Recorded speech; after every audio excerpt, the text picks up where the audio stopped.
Good evening, everyone. On behalf of the City of Bloomington Parks and Recreation Department, I would like to welcome you to Bryan Park. We are excited to have you here this evening to join us for our program. Before we get the night started, I do have a couple of notes. If you are looking for the restrooms this evening, they are behind the stage, across the basketball courts, and over the bridge, and they will be open for the entirety of this evening's program. Also, we are giving away free apple cider, and we have Halloween candy this evening. It is up at the shelter at the top of the hill, so make sure that you go up there and get some warm cider and some Halloween candy. Okay, without further ado, we're going to get the evening started.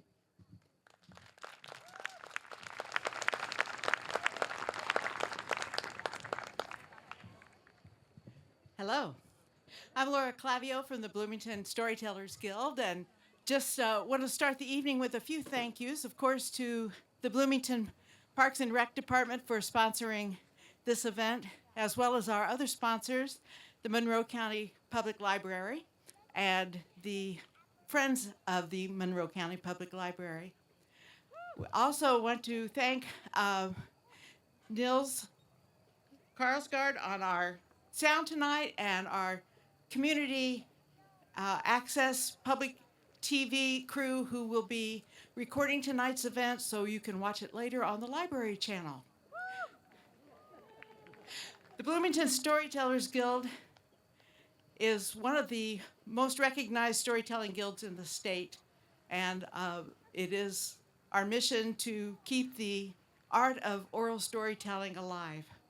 So tonight, I would like to mention those who are telling, and then they will reintroduce themselves when they come to the mic to tell their story.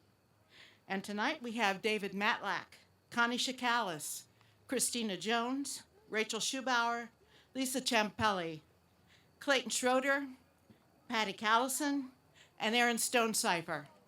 So we hope you enjoyed tonight's stories, and we'll get started right away. Thank you.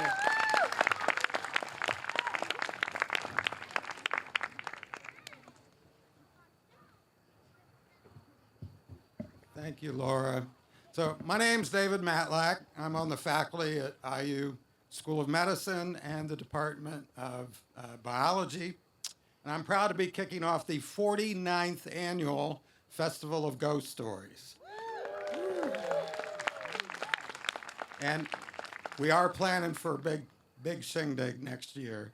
But for some of our guild members, that represents 49 years of researching ghost stories to bring to you. Now, I've not been with the Guild that long. I've been here about 10 years, but every autumn I set out to research ghost stories to bring to you. But see, the thing is, I'm not sure I really believe in ghosts. Right? I'm a scientist, right? In my physiology lab, we do some very interesting experiments that prove that the human eye is constantly playing tricks on us. The retina fills in what it thinks should be there. So if you think you see a ghost, you might very well see a ghost. All right. So, but like any good scientist, I do my research. So this year I set out to research the legend of the Witch of Step Cemetery. Now, please realize she's not a witch at all. No. Legend holds she is simply a poor woman driven mad with grief over first the loss of her beloved husband, John, in a tragic accident at the stone quarry where he worked, and just a couple years later, the loss of their only child, her beloved Emily, on Emily's first, only, and last date, the prom, a tragic car accident on the winding hills of southern Indiana. I'm sorry, it's not funny. It's tragic. All right. But the more southern Indiana ghost stories you read, you realize just how common tragic accidents in stone quarries and tragic accidents prom night on the winding roads of southern Indiana are. All right, now these are very dangerous things, so it could be, all right, it could be, but legend holds she was driven mad with grief. And so she donned the long black dress typical of mourning of more than 100 years ago. And it is said that day and night she would walk to Step Cemetery, and she would sit there on a tree stump. It's now called the Witch's Throne, but again, not a witch. She would sit there on the tree stump and sing a lullaby, an Irish lullaby, to the two tombstones of her loved ones. Tooraloo, raloo, ray, tooraloo, ra, ra. Day and night she would do this, and the years and then the decades passed by, and surely Anna passed over to the spirit world, and so now it is her specter, her spirit, her ghost that resides in the cemetery, sitting on the tree stump, singing to her loved ones. And if a hiker or the curious stumble upon her, she glares at them, she floats up, and with a swish of her skirts, she flies away. So that is the legend of the Witch of Step Cemetery that I set out to research. I went to see for myself. I took my brother. He had just flown in from Seattle for a visit. I picked him up at the Indianapolis airport. We came down I-69, Liberty Church Road to the main forest road, and into the heart of the Morgan Monroe State Forest. Now, the cemetery is just on the north side of the main forest road. There's not a sign, but there's a parking lot and low stone walls. It was a beautiful October evening, not unlike tonight. It was a waxing gibbous moon, a little breeze, and it's a lovely path back to the cemetery. Overarching branches, dappled moonlight was filtering through those branches, sparkling and shining on shards of geodes in the trail there. It's a lovely path. And then we came to the little low sign, Step Cemetery. Now, my brother, he curved through the woods to the left, and he was heading right towards the Witch's Throne, but I said nothing. I walked into the center, and I was racking my brain as to how I could scare my brother. All right, growing up, he was always scaring me out of my wits. It was relentless. This was my chance for revenge. He was on my territory now. So I was sitting there thinking about how to do this when suddenly my brother yelled out, "What's that? Did you hear that?" I listened. All I heard was the rustling of leaves, but off in the distance, I heard a barred owl. Woo-hoo, woo-hoo, woo-hoo, woo-hoo. No, what? It's a woman singing a lullaby. I think it's an Irish lullaby.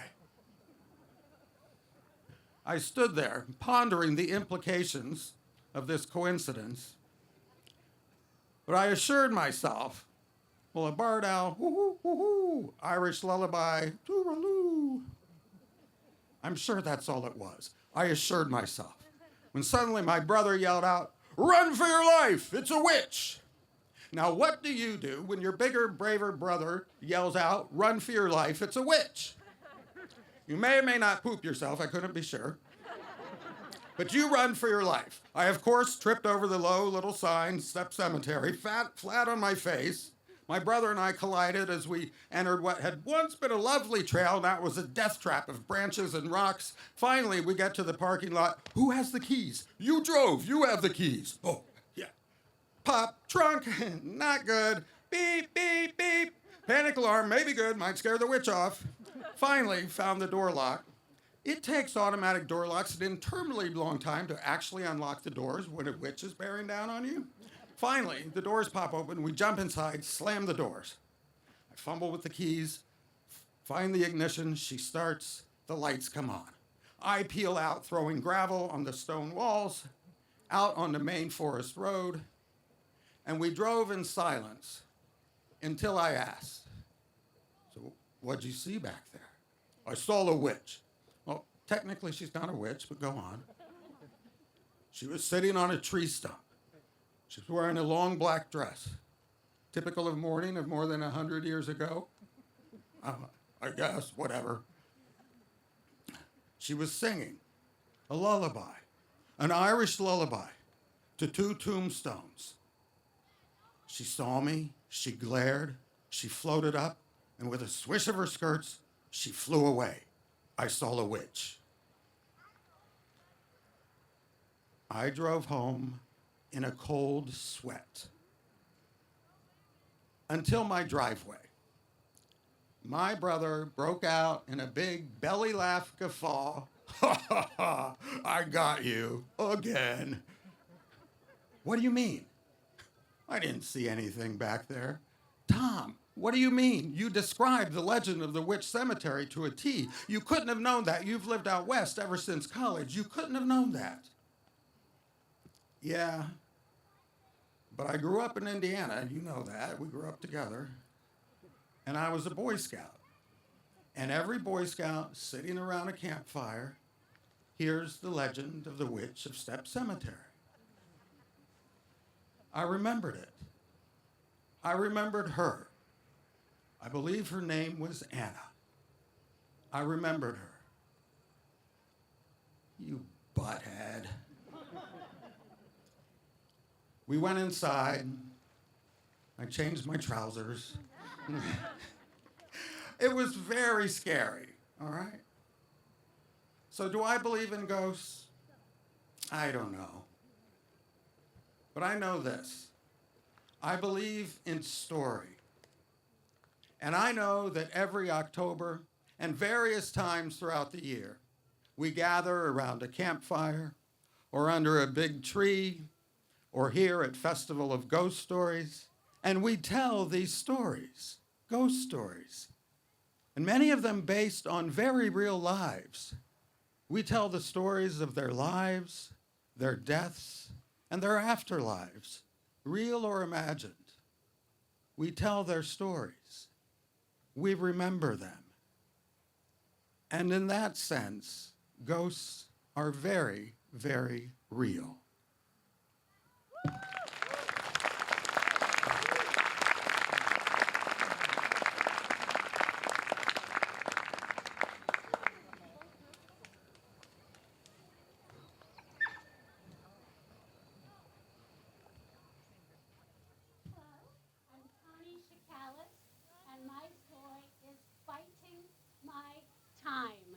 Biting My Time, Connie Shakalis. Now, David the scientist may not be sure if he believes in ghosts. Ha!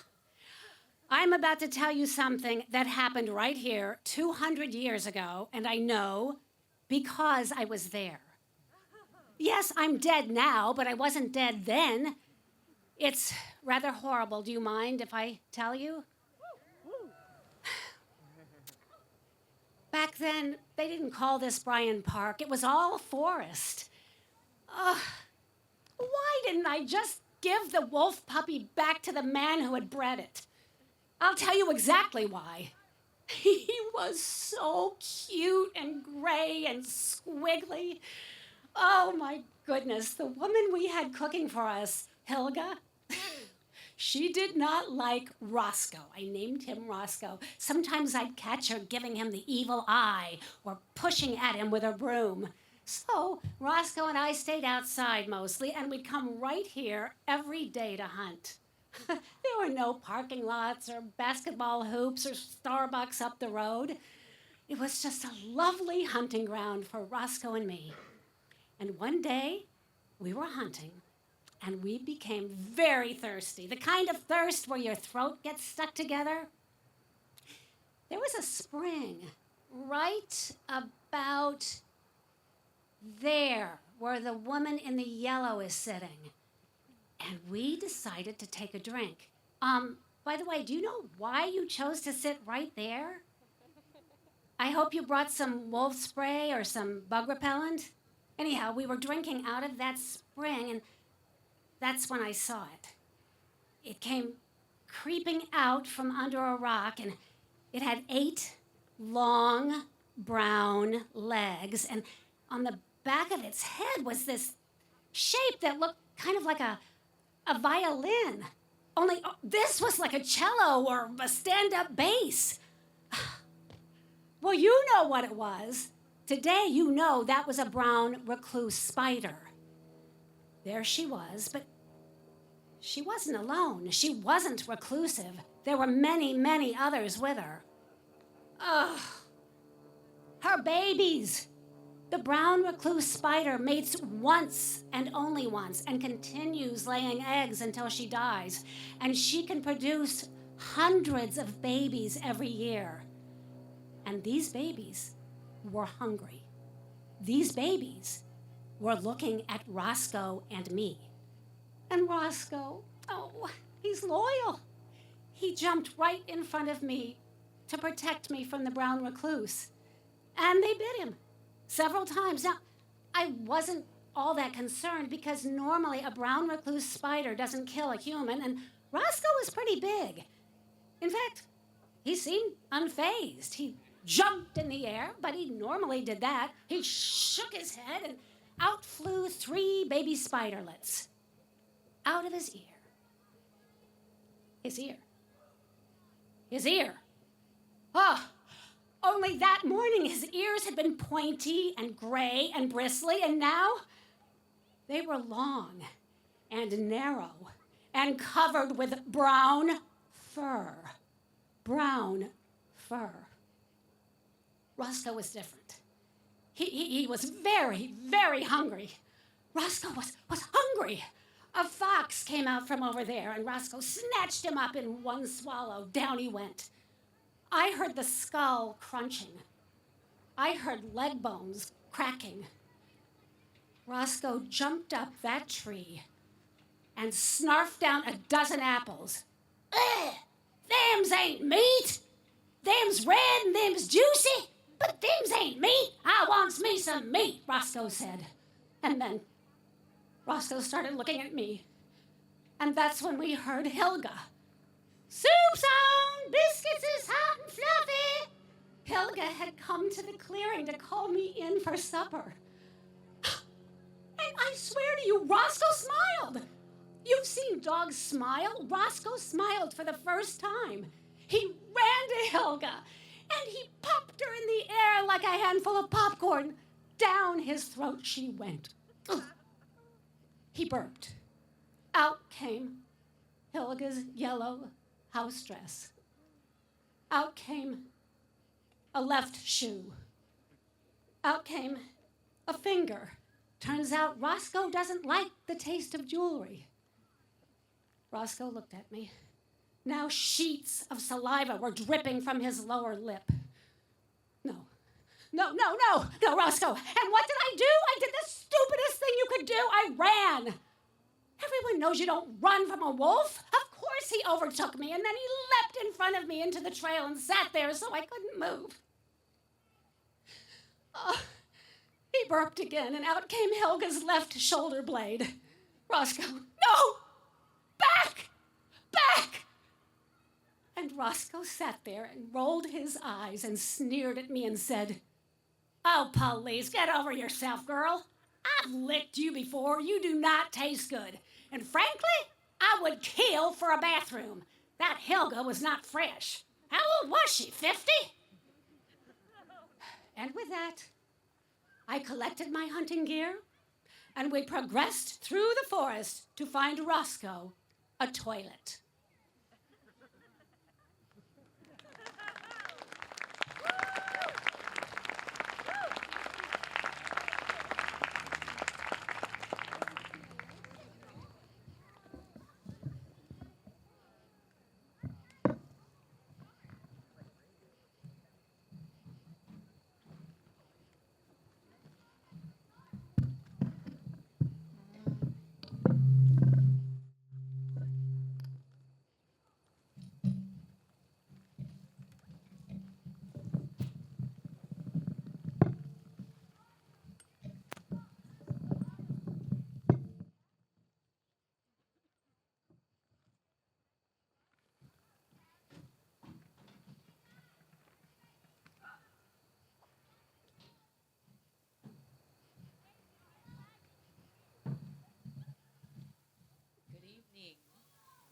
Does this one work? Oh, she told me to use this. I got you. Oh, you want me to use this one? It's the haunted microphone has come to life. Okay, Hello, everyone. I'm Christina Jones, and I'm going to tell you a story that was not known to me until it was told, as luck would have it, by one of my wonderful students named Taylor. And I learned that it's one of the oldest ghost stories known in Japan. And if you know anything about Japanese horror, you know that it's vicious and it's not for the faint of heart. So if you are faint of heart, this story is not for you.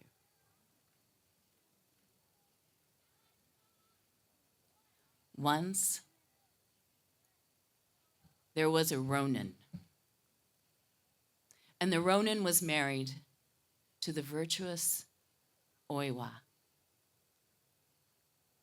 You see, that Ronin was once a very powerful samurai, wealth beyond imagination, and pride in his virtuous wife. But he lost favor with his liege. And over time, his beautiful life, his beautiful house was shabby. The insides of his house were bare, save for a few futons. He became bitter and despised Oiwa for not giving him an heir, for giving him nothing and taking only food. He despised having to feed this Oiwa and their faithful servant because he couldn't let him go. No one should know. No one should know about him being poor. And so they didn't have visitors. But the Ronin was proud. And so he would go out and he would visit his old samurai friend. And this friend was still wealthy beyond imagination. He had a generous house and a generous spirit. And when the Ronin would come into his home, he could smell all of the aromas of the teas and the cakes and the food just wafting through. For you see, the Ronin would hide their food in a locked cabinet so that his wife and the servant would gather like hungry ghosts. But when he was in the company of the samurai, it was as if time stood still and he could bask in his glory days. And when he did, his rugged good looks would shine once more. And it caught the eye of the samurai's granddaughter. Of course, she's a beautiful maiden. And of course, she was intoxicated by the Ronin's rugged good looks. And the Ronin was intoxicated by her riches. And the old samurai could deny his granddaughter nothing. And the old samurai saw it all. And so at the end of one of their visits, he took the Ronin aside and he said, I think I can help you with your problem. And he produced a potion. And he said, this will help take care of your wife. Now make sure it's only your wife. Not a single drop can be spilled except for her. And the Ronin understood. And he took the potion back home. And he called his wife and his servant and asked for tea. And obliging, the servant laid out tea. And Oiwa was so surprised at this sudden affection, this attention that she had craved like a hungry ghost. And as they sat, the samurai, sure that Oiwa was not looking, pulled the potion out of his sleeve and dropped it in Oiwa's tea. The servant saw all. And when Oiwa sipped the tea, the Ronin said, drink up! And she finished it, startled. That was odd. What was happening? And suddenly, Oiwa's throat closed, her eyes open wide. Energy shot all over her body. She was panicked. She couldn't breathe. What was happening to her? And as she was gasping and moaning, she fell to the floor. But she clung on. She clung on to life. What are you doing? She looked at the Ronin, and the servant saw all. Because the potion hadn't taken care of the problem. Not totally, no, it did not. In fact, what happened was this. Oiwa's eye, just the one, bulged to a grotesque amount. Her cheek drooped and her tongue lolled. What's happening? And the servant showed her with the mirror the vision that she had become. And she was so frightened. She was overcome. She grabbed the tanto blade of her husband's and she tried to cut her hair so that it would fall and cover her face. But she was so weak from all the years of hunger that the blade slipped from her fingers and gashed a mortal wound along her neck and chest, and she fell to the floor. The servant saw all, and he saw the face the Ronin was making of anticipation, of waiting, of yes. And the servant said, no, your husband has done this. The Ronin has done this to you. He's in love with the maiden. He's trying to kill you. The Ronin could not bear to hear the truth, and before he knew what he was doing, he drew his sword and fell, both of them. And he took their bodies, each in one hand, light and limp, and nailed them to either side of a board and thrust them into the river. Now he was free, and the old samurai prepared the wedding feast. And there was his maiden granddaughter in a modest veil. He was ready. The Ronin was ready to shed his old life, to feel back into the sumptuous beauty that the samurai could offer. And just as he lifted the modest veil, instead of the beautiful porcelain face, he saw a bulging eye and a drooping cheek and a lolling tongue. And he screamed and he pulled his sword and felled that ghost. And when the body fell to the ground, he saw it wasn't Oiwa, it was the maiden. He screamed in terror and ran. He tried to get away, but right in front of him, there was the servant who was screaming at him and speaking truth, and it angered him, and he felled the ghost again, and again the body fell to the floor. And it was the old man. Crazed, the Ronin leaped to his horse and fled as fast as he could, with his sword flying and slashing at the air, slashing at the ghosts that were appearing from the trees. And finally, the horse just collapsed in exhaustion, and the Ronin kept running and running and running through the forest until he saw a cabin. And he ran into the cabin, and it was dark. And there were no ghosts. He took his first deep breath of the evening. He lit the lantern. The yellow paper lantern glowed.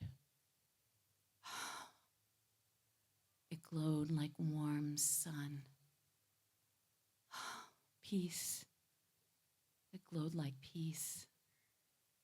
And as he gazed at that lantern, he saw it start to bulge as if a giant eye was bulging out, and it started to droop like the cheek, and he ran out of the cabin. He was running and running, and he heard the sound of water, and so he ran to it, and he splashed water on his face. I'm sure this was a terrible dream, thought the Ronin. I'm sure of it. And that's when he heard a thunk, thunk, and a knock, and a knock. And there, at his feet, was the board with Oiwa and the servant, and Oiwa and the servant bobbing back and forth. Oiwa's long black hair streaming in the water. "No," said the Ronin, and he kicked at the board, trying to get it away. But Oiwa's hair snaked around his ankle, and he couldn't shake it loose, no matter how hard he tried. And the Ronin was sucked into the river. And the ghost of Oiwa could rest because she was reunited with her Ronin. And that is my story.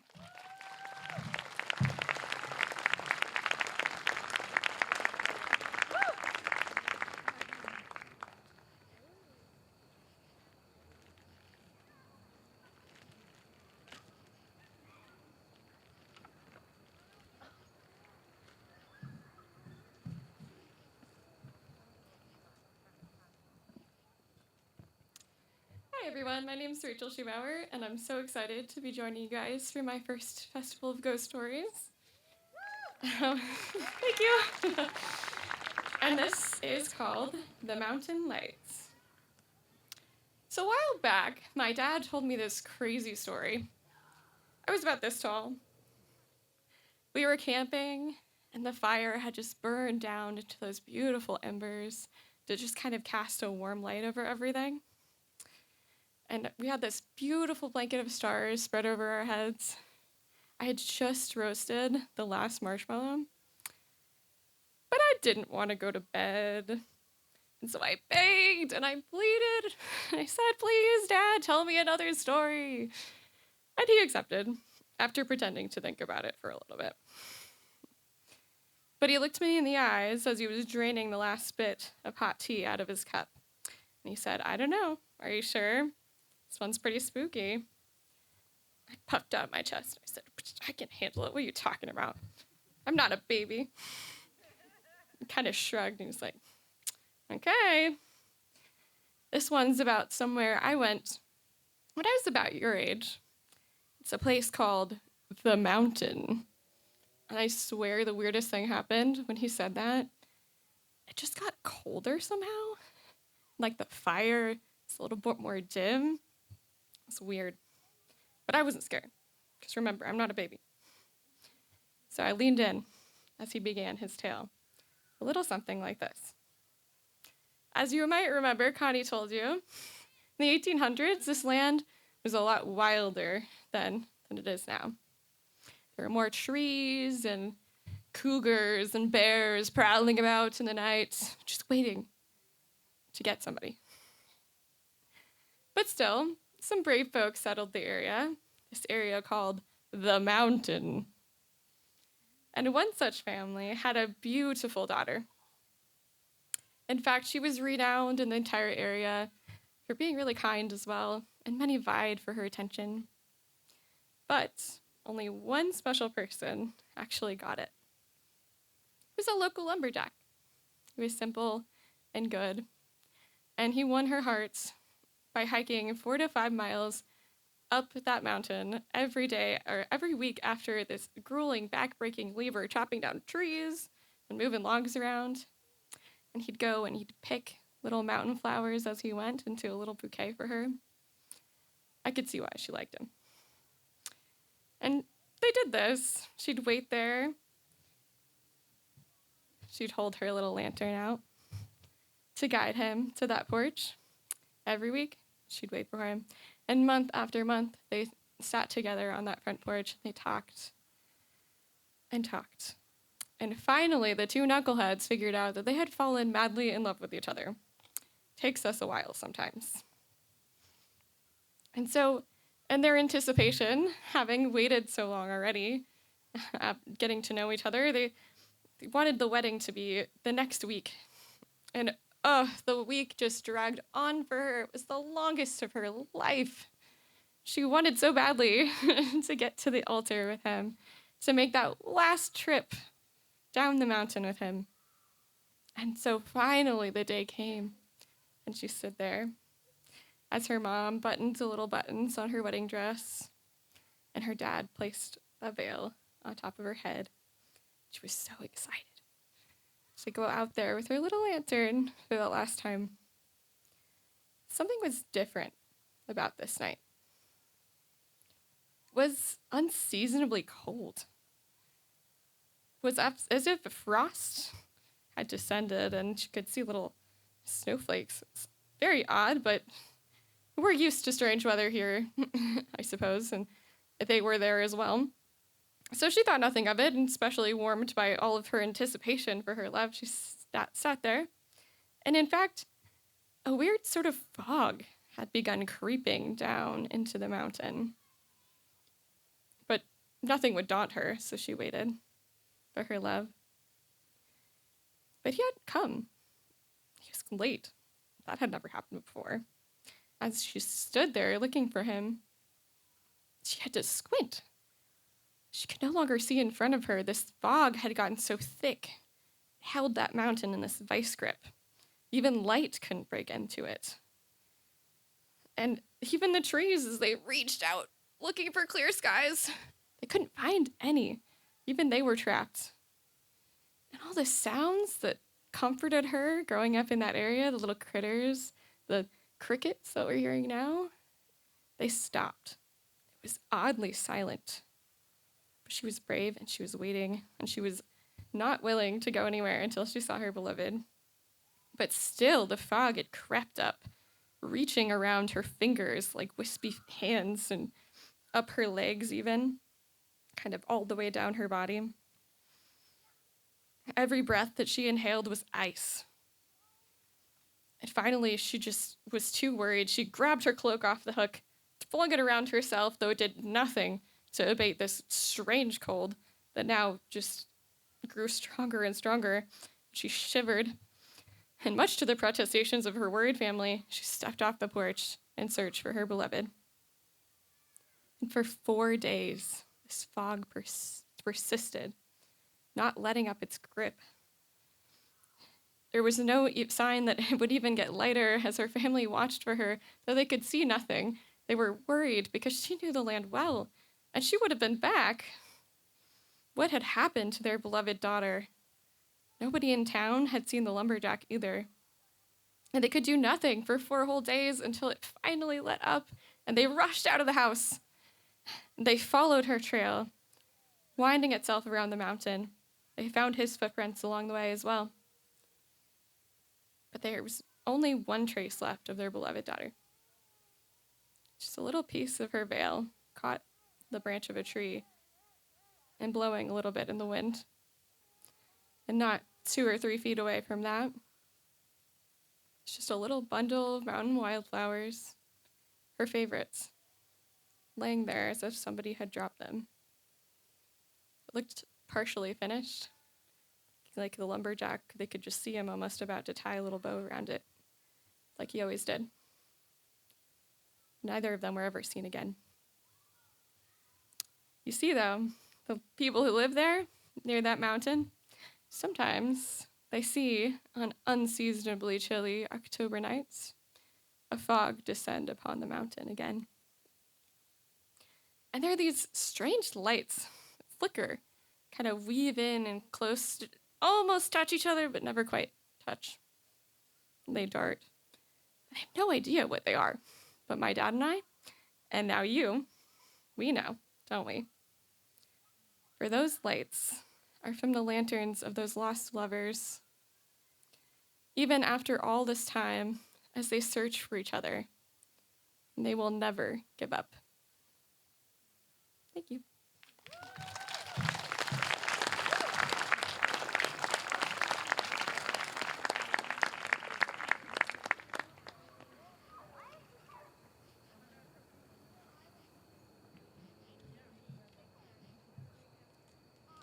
Now I've forgotten which microphone works. This one? Oh, they both work. Fabulous. Hello, everybody. My name is Patty Callison. This is not my first storytelling out here. I joined the Bloomington Storytellers Guild in 1984.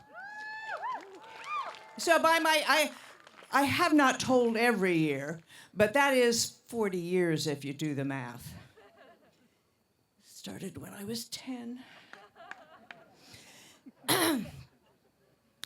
The story that I have to tell you is a story that takes place about 100 years ago. The main character in this story is a man named Andrew Simmons, an Englishman, a traveler, who had all sorts of adventures all around the world. He was an adventurer. He was a scholar. He was curious.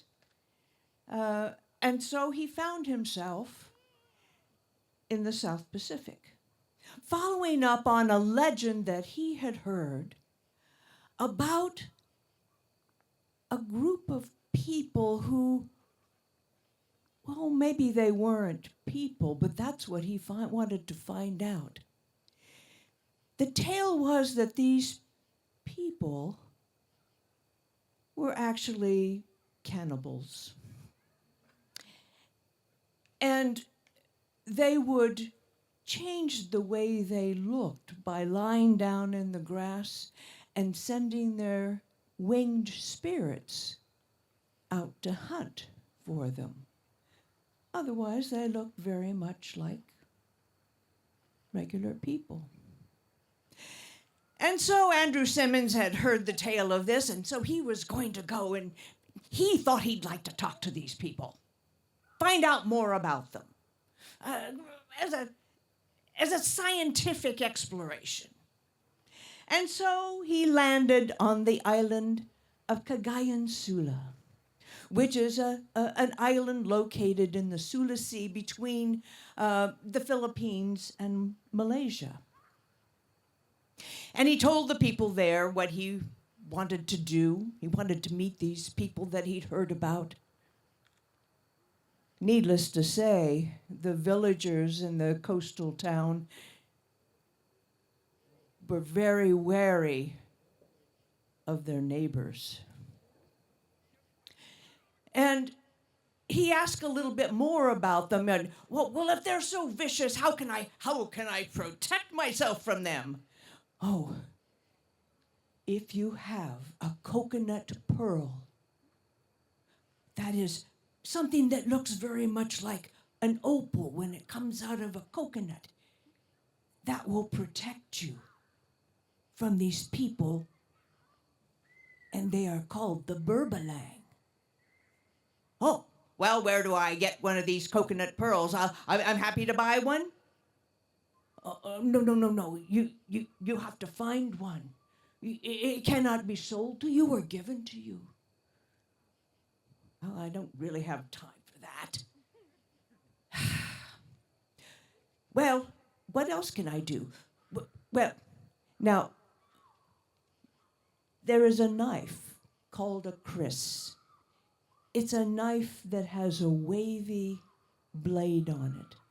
And it is very much a ceremonial knife that is used in this area. Simmons was told that if he took a lime and rubbed that over the blade, that would also protect him. All right, who will take me to the village?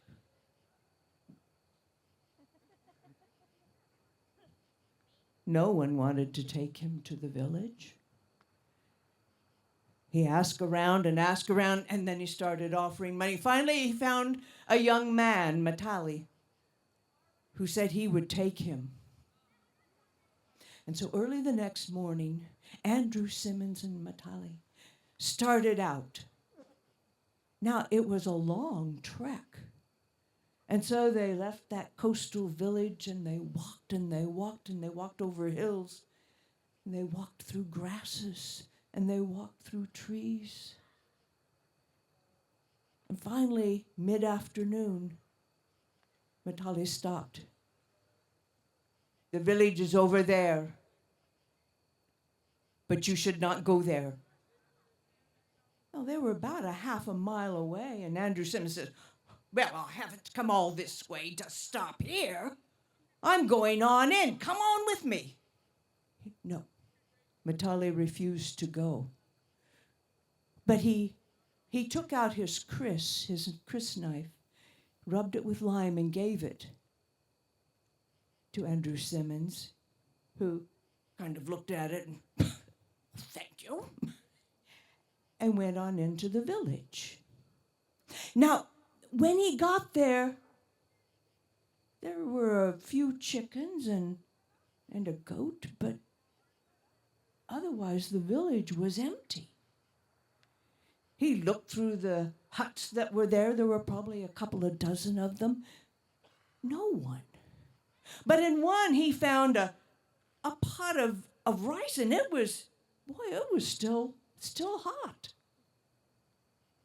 The people of this village had left suddenly.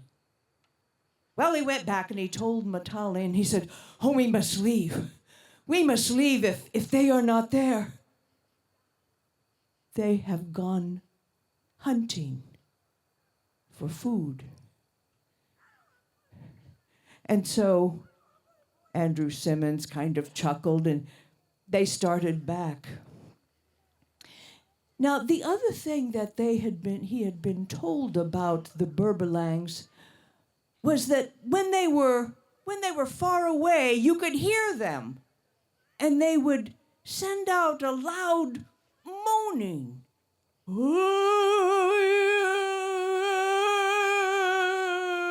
But as they got closer to their prey, that moaning would come down.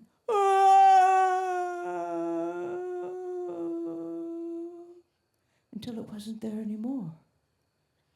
And then as they approached their prey, you would hear the sound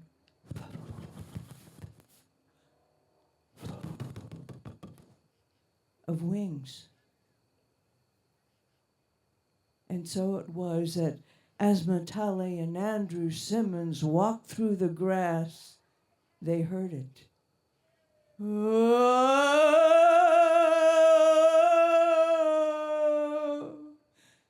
And it was becoming fainter. It was then coming closer. Matali dropped to his knees and he said, get down, maybe they will not see us. And so Andrew Simmons dropped down to his knees. He was a little confused, and they lay down in the grass.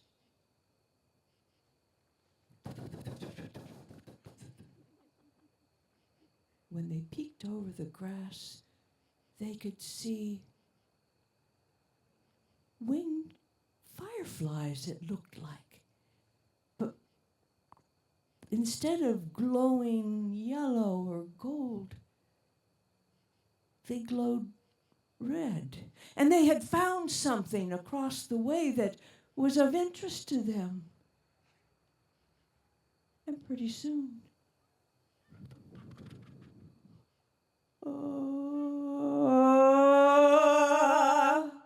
they disappeared into the day. Matali said, they have gone. We must go quickly before they come back. But they were a long way from the seaside village. The sun was going down. It was getting dark. And over a ways, they could see a house. And around the chimney of that house, they could see red sparks all over the roof, going down the chimney, not out. Oh, said Andrew Simmons, Matali, we must go and check on those people. No, said Matali. That is the home of Hassan. He has only recently come to the island. He is doing some research, I understand. He has a coconut pearl. He does not need our help. He is safe. And so they ran on until they were safe in the village. Well, the next morning, Andrew Simmons got up. He was interested in Hassan, another scholar, there studying the ways of the people. He thought he'd go over and meet him, see what he had to say. They'd probably have a pretty good laugh about this superstition. And so he walked over to the house that they'd passed the night before. He went up to the door, he knocked.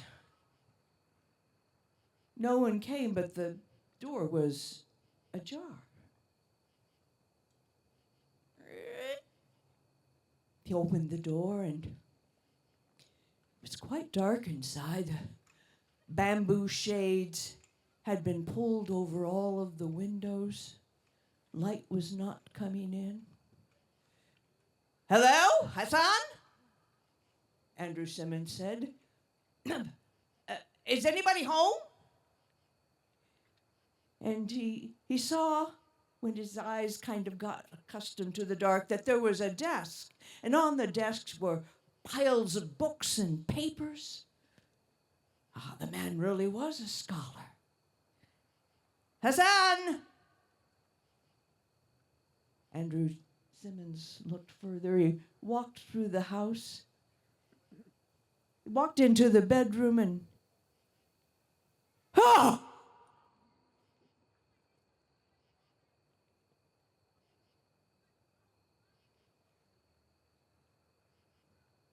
He looked, and on the corner of the bed, its bony fingers holding up a sheet, was Hassan, the flesh hanging off of his face and his arms.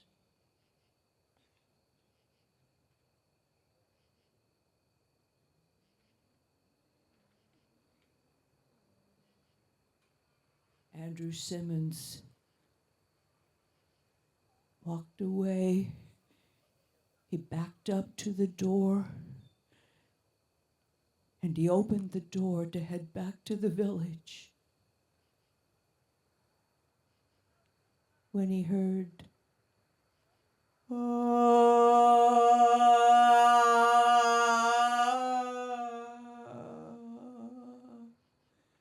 getting fainter and fainter,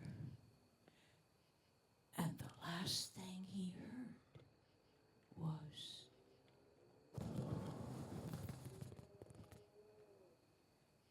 And that is the story of the Burbalangs.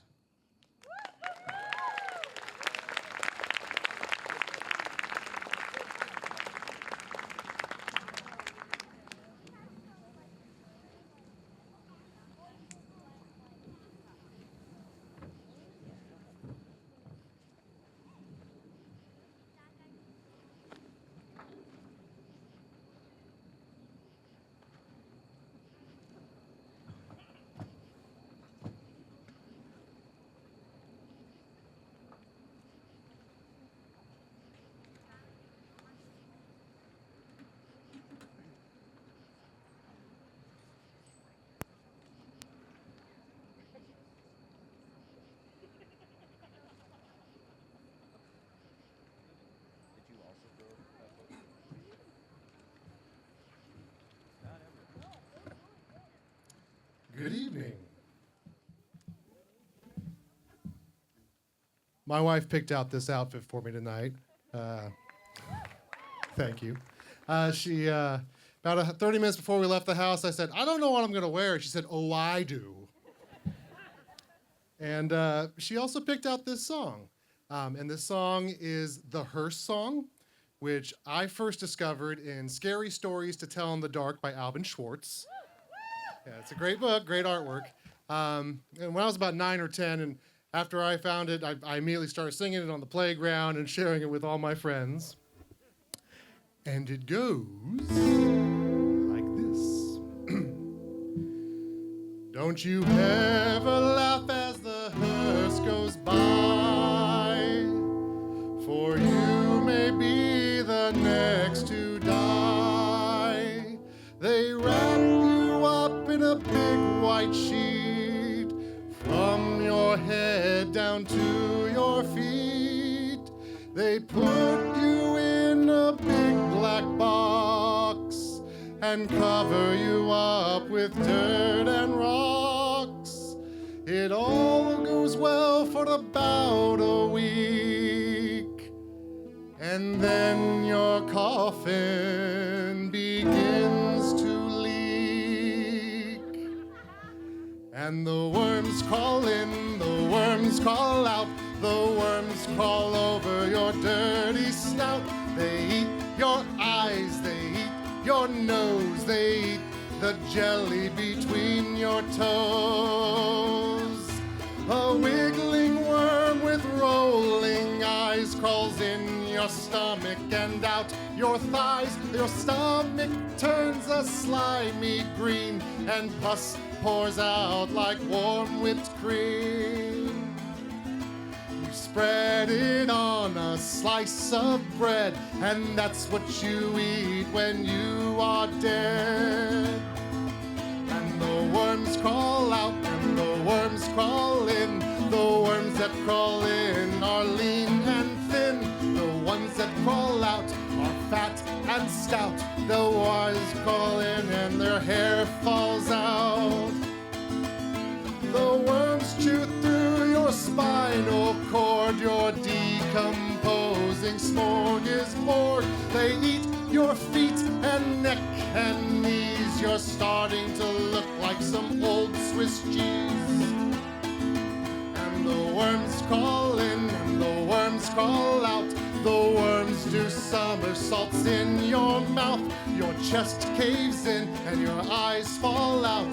Your tongue turns into sauerkraut. They invite their friends and their friends too. They all come down to chew on you. And this is what it is to die. I hope you had a nice goodbye.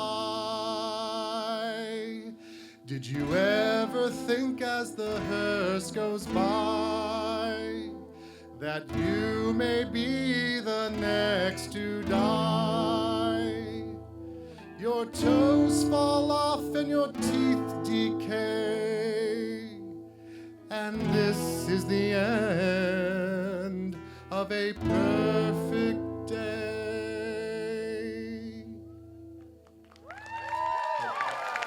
Don't forget there's Halloween candy and warm apple cider up there. Just ask them to hold the warm whipped cream.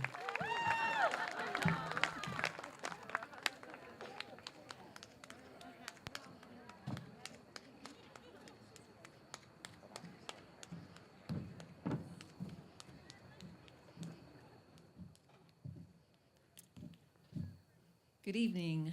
My name is Lisa Champelli, and the story that I have to share tonight is adapted from Joseph Bruchack's retelling of a North American folktale called The Vampire Skeleton.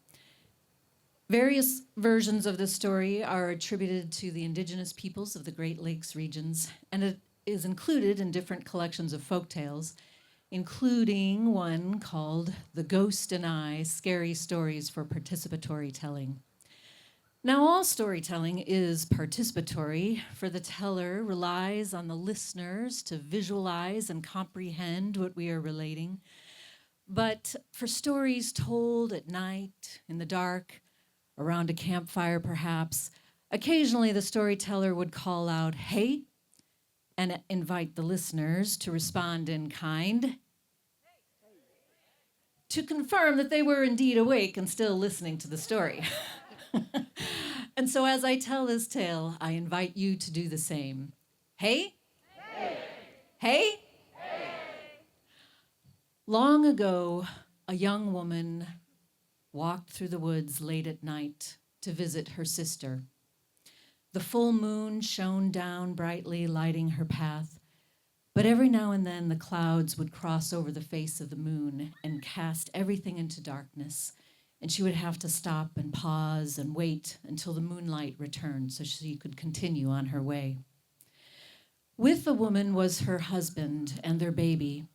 The woman carried the baby on her front, and on her back she carried bags of corn to bring to her sister, for there was a shortage of food in their village. Her husband carried nothing. He was a lazy man who walked so slowly that they had not been able to reach the village before nightfall, and he complained the entire time that they walked. "My feet hurt. Why do we have to go visit your sister? Why are we bringing her bags of food when we barely have enough food for ourselves? I'm tired. Let's find a place so we can stop and rest for the night." But the woman paid him no mind. She just continued walking, leading the way, carrying the bags of corn and their baby. Hey?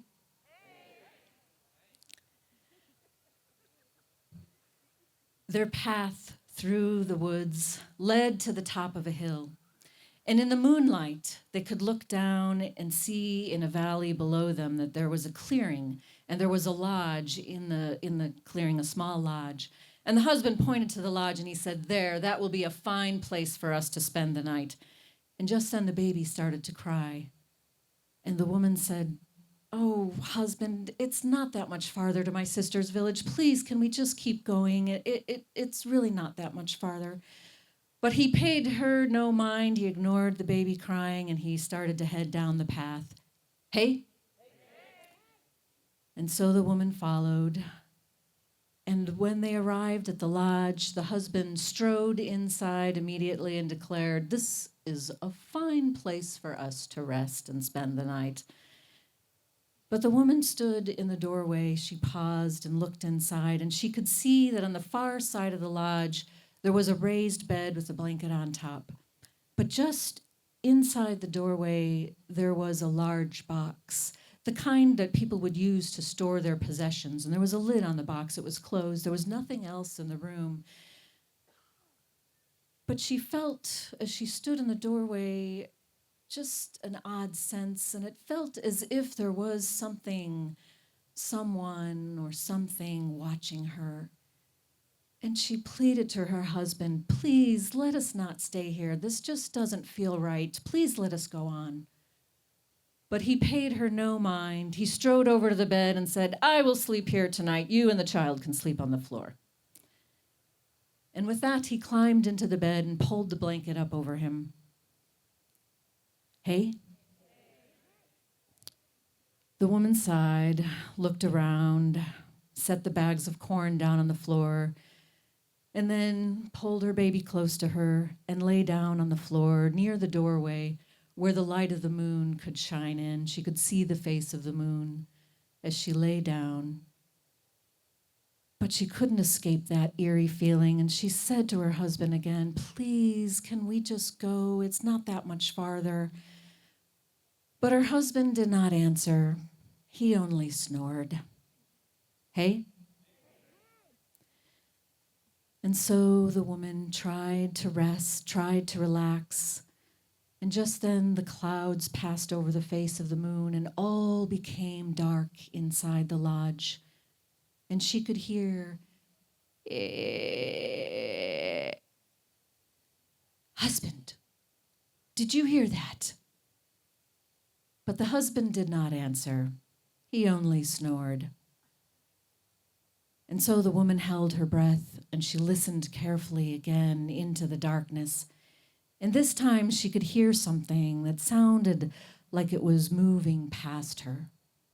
Shh, shh, shh. "Husband, did you hear that?" But the husband did not answer. He just snored. And again she listened into the darkness. And the sound that she heard next filled her with fear, because It sounded like the sound that a wolf makes when it catches a rabbit in its jaws. Husband, did you hear that? But the husband did not answer, and she did not hear any snoring, and she couldn't stay still any longer, and holding her baby, she moved slowly closer toward the bed. She was beneath the raised bed where her husband slept, and she called to him, whispering quietly, "Husband, please let us leave this place." But her husband did not answer. She reached a hand up to shake him awake and recoiled when she felt something warm and wet. And slowly she rose to peer over the side of the bed and was horrified to see her husband's throat was torn out. Quickly she turned and looked behind her. The moonlight had come back, and she could see that the box that was over by the door was open. And inside lay a skeleton, its mouth covered with her husband's blood. And then she knew, she understood. For when someone had been very evil in life and the villagers feared that they would continue to do evil even after their death, they took the corpse and they would lock it in a box and place it in a lodge away from the village. And this evil one had escaped now and was thirsty for human blood. Every fiber of her wanted to dart out the door as fast as she could go, but the box was so close to the door, she felt that the skeleton would just need to extend an arm and it could grab her. And so she tried just to calm herself. And she said aloud, "Husband, I don't know what I was thinking. I'm being foolish. There's nothing to fear here. I will go back to sleep, and we can continue on to my sister's village in the morning." And she crouched down on the floor, and she held her baby close to her, and she inched closer to the doorway, waiting until the clouds returned. And then, when all became dark again, she jumped up and dashed out the door and ran out into the clearing as fast as she could go, searching for the path to her sister's village, hoping that the skeleton wasn't going to follow her. She started down the path, running as quickly as she could, holding her baby, when she heard the skeleton close behind saying, "Ay-ya!" She ran as fast as she could, clutched her baby, terrified. She ran as fast as she could go down that path. Hey! Her long hair streamed behind her. Hey! She ducked beneath the branches, ran over the roots, and continued running down the narrow path as fast as she could. Hey! But the skeleton was close behind. She could feel it reaching out to grab at her hair. She tore herself free from its clutches and continued running as fast as she could, trying to stay ahead of it. She could hear its bony feet slapping the ground behind her. She could smell the stench of her husband's blood oozing from its mouth. She could feel her lungs burning, and yet she knew she could not stop to take a breath. She had to keep going. She kept running as fast as she could, fearing that her legs were going to give out at any moment. She at last saw the firelight ahead, the campfires from her sister's village, and she kept going and called out with the last breath that she had, calling for help, "Sister!" And then she collapsed on the ground in the sister's village. She shielded her baby and felt a hand clutch her shoulder. And she looked up into the familiar face of her sister, who was holding her protectively and saying, "You're safe. You're safe now." And standing behind her were all of the villagers, and they were pointing back in the direction of the forest. And they turned around to see that standing just outside the firelight, cowering as though it feared the flames, was the skeleton. Its eyes glowed yellow, and it extended its arms up into the air, screeching again, before it turned and walked back into the forest toward the lodge. Hey? An old woman came forward and spoke to the young woman. She said, "Granddaughter, that evil one has returned, and we must go and make sure that it cannot hunt us or torment us anymore. In the morning, we must go to the lodge." And at daybreak, the old woman called all the villagers together, and they followed the young woman back through the forest toward the lodge. And when they arrived there, the old woman stood in the doorway, and she could see on the bed where the husband had lain, there were only bits of broken bones remaining. But just inside the door, the box was open, and the skeleton lay in a pool of blood.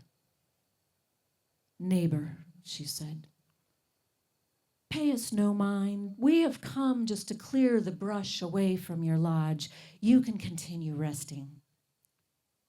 And she stepped back out of the door and she called the villagers to come forward, and they started to lay brush all around the lodge and twigs on top of the brush, and then they laid some larger logs on top of all of that.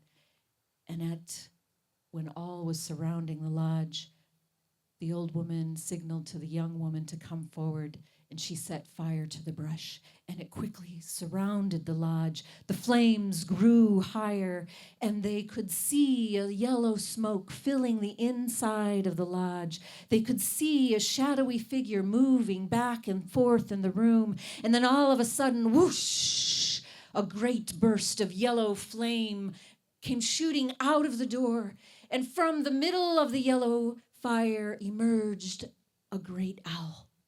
It flew up over their heads into the night sky, calling out, "Aoo-hoo! Aoo-hoo!"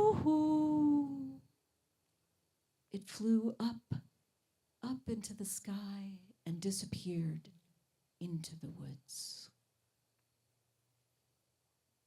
And to this day, if you are out walking in the woods at night, you may hear that owl calling. And when you do, hold your little ones close and remember the story of the husband who did not listen to his wife's advice. Hey? Thank you.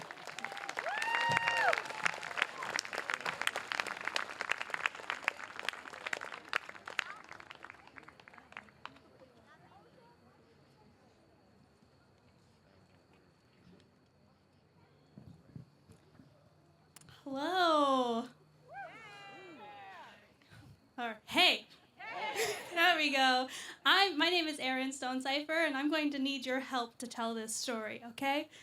So every time I meow, I need you to meow. Let's practice. Meow. Perfect. So Halloween always makes me think of black cats. Spooky black cats. Probably because they're always in the decorations everywhere. You go into Spirit Halloween, you see the masks, you see the ears. They're everywhere. And I know there's like an adoption ban on black cats because people can't be trusted or something. I don't know. And this goes way back to some 13th century guy named Greg, but I'm not here to tell you about Greg. Most folklore surrounding black cats comes from like black cats who are completely black. Black from the tips of their nose to the tips of their tails. But the Scottish believe that it's the black cats with just a little bit of white on their chests. Just a little bit on their collar.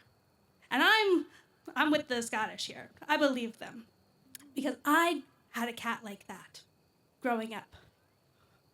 I grew up with a cat like that. My mom had one, and the house that she had out in the countryside, it was a mean cat. It was big, like a Maine Coon, and it was long-haired and fluffy, had this huge black tail. And if there were black foxes in Indiana, I would have thought that it was a fox.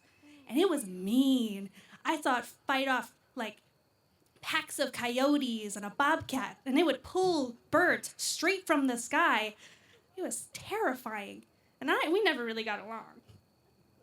I'm going to be real with you. We never really got along. And it had this real distinct meow. It would go, meow. Yes, just like that. And you could hear it from clear across the field, from clear across the holler, anywhere. Now, the last time I ever went trick-or-treating with my friends back in high school, we were teenagers. We were just getting up into some mischief, like teenagers do. And we were stealing candy, and it was a really, really cold Halloween that year. Like, it was really cold. It started to snow, and none of us had dressed for the weather. So when we started fumbling, opening our candy packets because our hands were too numb to open them, we decided to call it quits and just go home. Because it was far warmer to curl up, in front of the TV in a scary movie than it was to just, freeze out in the middle of a cul-de-sac somewhere. So we all left to go home. And of course, I lived the farthest out because my mom lives way out in the countryside. And so as all of my friends went down their separate roads, and it was just me. And the country lane, dark trees on one side, open spooky field on the other, light snow, and it was just me and my flashlight and my teenage understanding that nothing could stop me. And I just convinced myself that I was not scared. When out from the field somewhere, I heard a meow. Yes, just like that. And I was like, oh, I'm sure that's nothing. That's just some cat who wants to be let in because it's so cold. Yeah, that's totally what it is. And maybe I was walking a little bit faster, but they didn't need to know that. So then I'd come across where the lane turns to go around that one barn, that one, and I heard it again. Meow. Meow. Yes, just like that. And I froze because entering into the edges of my flashlight light were these figures. Short, shadowy figures. And I was like, what is that? And I was kind of peering to take a look, and they slowly came into my light, coming towards me around that bend. And I could see 9 black cats walking upright, with big black bushy tails swaying behind them and green eyes flashing in my flashlight light. And white marks on all of their chests. And between 8 of them, they carried a coffin draped in a black cloth with a golden crown resting on top, glinting in the moonlight. And in front of them, the biggest cat of all, leading this feline funeral procession, slowly coming towards me. And on every 3rd step, they would cry out all together, meow! Yes, just like that. So I was white-knuckling my flashlight, hoping that they did not acknowledge my existence on that country lane. But I was frozen. I was completely still as they slowly approached me. They came closer and closer, and I was really just thinking that they were going to pass me. But then the leader stopped, and he turned and he looked at me, and his eyes flashed and his pupils disappeared. And he said, in a most uncat-like voice, "Tell Tom Tildrum that Tim Toldrum is dead." And then off they continued to march, crying out together on each 3rd step, meow. Meow. Yes, just like that. And the sound chased me as I ran the last mile home. And I burst in on my mom, who was watching a movie in the living room, and I was just like, "Mom, how am I supposed to tell Tom Tildrum? Who's Tom Tildrum?" She was like, "Girl, calm down. What is going on?" So I related to her what happened. And she would interject with, "Oh, goodness." And the cat, her cat, would interject with, "Meow." Meow. Yes, just like that. And when I got to the end of my tale and I said, how am I supposed to tell Tom Tildrum that Tim Toldrum is dead if I don't know who Tom is? At which point her cat leapt up and said, "Old Tim is dead! That means I'm king of the cats!" And he ran out the front door with one final meow. Meow. Yes, just like that. Thank you.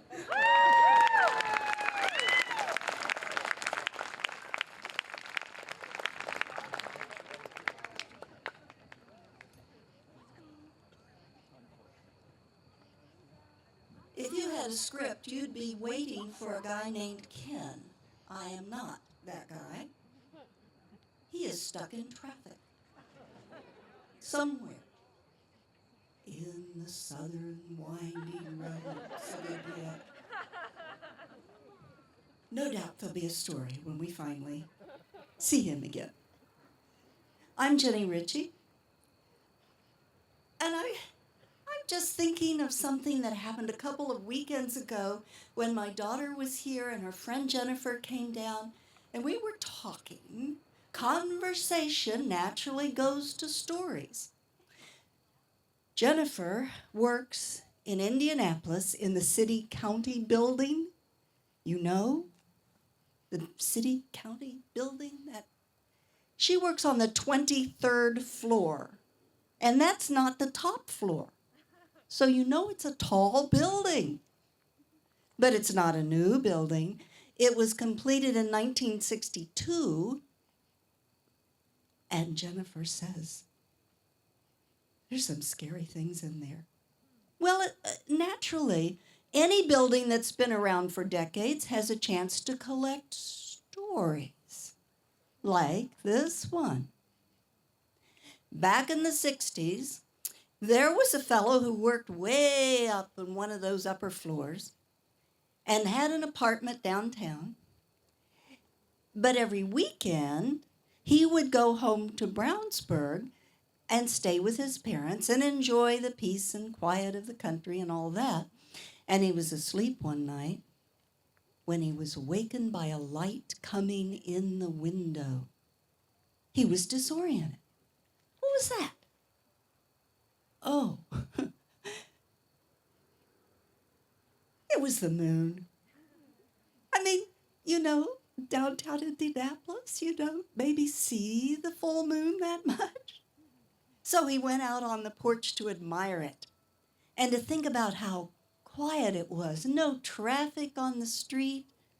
Well, there were headlights down the street, and a car was purring its way down towards him. It was a big car, long, black.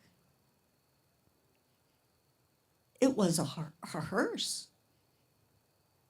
Who's going to be out driving a hearse at this hour of the night? That must be a prank, he thought. In the full moonlight, he watched it slow down, turn up his driveway, and he could tell that there wasn't a coffin in it. It was full of people. Probably out, I don't know, do you go joyriding in a hearse? Anyway, it was packed. And the driver leaned out and called to him, "Hey, come on in. There's room for one more." He was terrified. He fled into the house, shut the door, and he peered through the curtains, watching as the hearse backed out and drove away. In the morning, his dad said, "Oh, that was some dream." And his mom said, "Oh, it must have been a nightmare." And he thought, well, it must have been a dream, but it didn't feel like one. He still felt kind of almost itchy, with like something was crawling on his skin, making him, I don't know, he just felt uncomfortable. But he forgot about it back at work, and he had, you know, a busy day up there on the umpteenth floor. And when it was time to go home and he was out there, for the first time, he was the only person standing to push the button for the elevator. But of course, when the elevator opened, it was packed, shoulder to shoulder, briefcase to briefcase, just like it always was. And people started to shuffle around to make room for him to get in. And the elevator operator said, "Hey, come on in. There's room for one more." And he saw the face of the same guy who'd been driving the hearse. No, I'll take the next one. The elevator doors shut. The elevator started down, And then, with a horrid screech, the doors began to shake and the car plummeted all those floors down and crashed on the bottom of the shaft, and every single person inside was killed. Now, that terrible, tragic accident was the stuff of news. And somewhere in some archive, in some file, there's a yellowing clipping of things the reporters reported on and the reassurances they gave you that this sort of thing just never happens. And it won't happen to you, really. But that doesn't tell the story. Because all the next bit of time while people were talking about it, this guy would say, I was almost on that elevator. And he would tell them what happened. What saved him? And, well, people from one office told people from another office. Decade after decade, the story got passed down. So while the news might have been lost, oh, the story still keeps on going. And now you know it.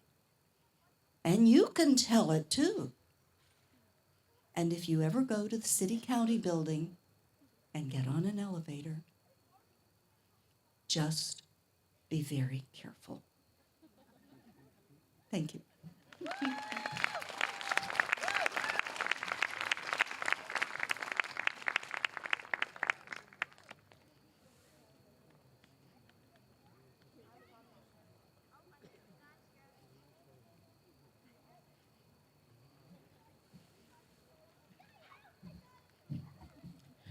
Well, we hope you've all enjoyed the tales tonight, both our seen guests and our unseen guests. Oh, you thought maybe you were here alone, huh?